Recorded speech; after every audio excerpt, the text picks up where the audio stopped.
The 5 coffee brands that are actually good. TCC. If your coffee tastes bitter, burnt, or just flat, that's not because of you. That's a brand problem. Most coffee sold in stores is low quality, over roasted, and months old by the time it reaches your cup. You've just never been told that. These 5 brands are what coffee actually tastes like when someone gives a damn. But before the brands, let's understand these 4 things separate the real stuff from everything else.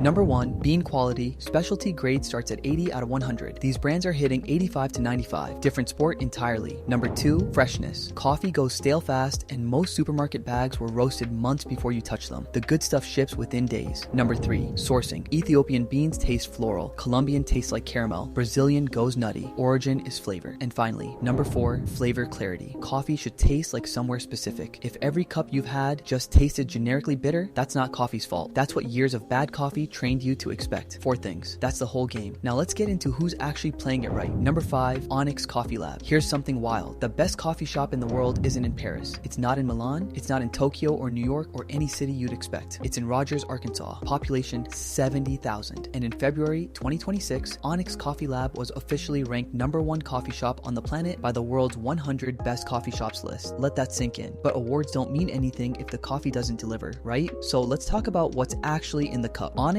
operates on a philosophy most brands don't even bother with. Every single roast batch is pulled, cupped, and tasted at day 2, day 5, and day 10 after roasting, tracking exactly how the flavor changes as the coffee ages. They use precision computer-controlled roasting equipment that monitors temperature and airflow in real time, making micro adjustments that most roasters never even think about. The result? A coffee that tastes intentional. Every note, every layer, it was put there on purpose. Their flavor profile leans light and floral. Think citrus, berries, jasmine, not the bold, punchy bitterness you're used to. This is the kind of coffee that makes you stop mid-sip and genuinely wonder what you're tasting. And that's the point. Oh, and they're currently a finalist for the 2026 James Beard Award for Outstanding Bar. The first coffee company in history to make it that far. In a category that's always been dominated by elite cocktail bars and fine wine programs. Coffee finally has a seat at that table. Number 4, Lavazza. Let me ask you something. Out of the billions of people who drink espresso every single day, where do you think the tradition actually came from? From Italy. And nobody has protected that tradition longer, more seriously, or more successfully than this brand. Lavazza has been blending espresso for over a century, not experimenting, not chasing trends, simply perfecting. And there's a reason every serious cafe in Europe has a bag of it behind the counter, because consistency at this level isn't accidental, it's a craft in itself. Here's what most specialty coffee nerds won't admit. Blending is hard. Taking beans from Brazil for body, Ethiopia for brightness, Central America for sweetness, and making them disappear into something unified, smooth, and repeatable across millions of cups, that takes a kind of mastery that single origin roasters don't even attempt. While the rest of the coffee world chases complexity, Lavazza chases something rarer, perfection in repetition. The result is that thick, velvety crema, the chocolate and walnut notes that don't demand your attention but completely reward it. This is the taste most people imagine when they say real coffee, and for once, they're absolutely right. Number 3, Stumptown Coffee Roasters. Most people don't realize how broken the coffee industry was before 2000. Farmers were getting paid almost nothing. Beans were traded through middlemen who had zero interest in quality. The coffee reaching your cup had passed through so many hands, nobody actually knew where it came from or cared. Then Stumptown showed up out of Portland, Oregon, and basically rewrote the rules. Founder Dwayne Sorensen started doing something considered almost radical at the time, going directly to the farms, building actual relationships with the people growing the beans, paying them sometimes 3 or 4 times the fair trade price because quality deserved to be rewarded. In 2024, over 90% of everything Stumptown purchased came through direct trade relationships of 3 or more consecutive years. That's not marketing. That's a supply chain built on actual trust. And what does trust taste like? Their signature Hairbender blend pulls beans from Central and South America, East Africa, and Indonesia, and somehow turns 3 wildly different origins into one harmonious cup, which results in sweet citrus, milk chocolate, and caramel. A profile that works just as well as a morning pour over as it does pulled through an espresso machine. Stumptown also invented the bottled cold brew market, one of the first to bottle it at scale and put it on grocery shelves nationwide. Before them, cold brew was a cafe-only thing. They democratized it. This is the brand that turned coffee from fuel fuel into an experience. And every specialty roaster you love today owes them something. Number 2, Blue Bottle Coffee. Quick question. When was the last time you checked the roast date on your coffee bag? Not the Best By date, the actual roast date. Because here's the thing. Coffee goes stale fast. Most of what's sitting on supermarket shelves was roasted weeks, sometimes months ago. The aromatic compounds that make coffee taste alive, gone. What's left is flat, dull, and one-dimensional. Blue Bottle Coffee built their entire existence around solving that problem. They ship beans within 48 hours of roasting. That's it. That's the whole obsession. Because freshness isn't a feature for them, it's the foundation everything else is built on. Roast to order, ship same day, taste the difference. But here's what separates Blue Bottle from being just a freshness gimmick. The beans they're roasting are genuinely exceptional. Single origins, carefully selected lots, small farms. And their roasting philosophy is almost counterintuitive. They roast lighter, specifically, so nothing interferes with the origin flavors. Clean, bright, transparent. Notes of chocolate, berry, citrus, depending on where the beans come from. They treat coffee the way a sommelier treats wine. The soil matters. The altitude matters. The processing method matters. When you drink a cup of Blue Bottle, you're not just tasting coffee, you're tasting a specific place on earth. Number 1, Intelligentsia Coffee. In 1995, Chicago, two people, Doug Zell and Emily Mange, opened a small coffee bar and decided something that seems obvious now, but was genuinely controversial then. They would only serve coffee they could trace back to the exact farm it came from. No blends hiding bad beans from mystery origins. Absolutely no compromises. 30 years later, Intelligentsia is still doing exactly that, and the industry they helped build has never been the same. What makes Intelligentsia the number 1 on this list isn't just the coffee, it's the depth. They don't just source well, they think at the farm level. Altitude, soil composition, bean genetics, processing method, every variable that affects flavor is considered before a single green bean ever reaches their Chicago roastery. Their roast master selects each batch based on origin, altitude, and how the bean was processed, because the same bean processed 2 different ways can taste completely different. The result is a flavor profile that rewards attention. Their house blend, a vibrant mix of milk chocolate, citrus, and apple, sounds almost too specific, but that's exactly the point. You should be able to taste something specific. Coffee should taste like somewhere. Their single origin offerings go even further. Ethiopian beans that taste genuinely floral, like you're drinking a tea that somehow also tastes like coffee. Colombian lots with caramel sweetness and medium brightness. Kenyan selections that hit your palate with blackcurrant and winey depth. Every bag is roasted to order. You tell them your brewing method, espresso, Chemex, French press, pour over, and everything is calibrated specifically to how you'll be making it. This is the brand that doesn't just want you to drink good coffee. It wants you to understand why it's good. And once you take that first sip of something traceable, fresh, intentionally roasted, and properly brewed, you genuinely cannot go back. Here's the truth. Good coffee was never about the logo on the bag. It was always about 4 things: the quality of the bean, the freshness of the roast, where it actually came from, and whether you can taste something real in the cup. These 5 brands get that. Most don't. And here's what nobody tells you. Once you drink coffee that's traceable, fresh, and made with actual intention, you don't just upgrade your morning routine. You ruin yourself for every bad cup forever. And honestly, that's the best problem you'll ever have.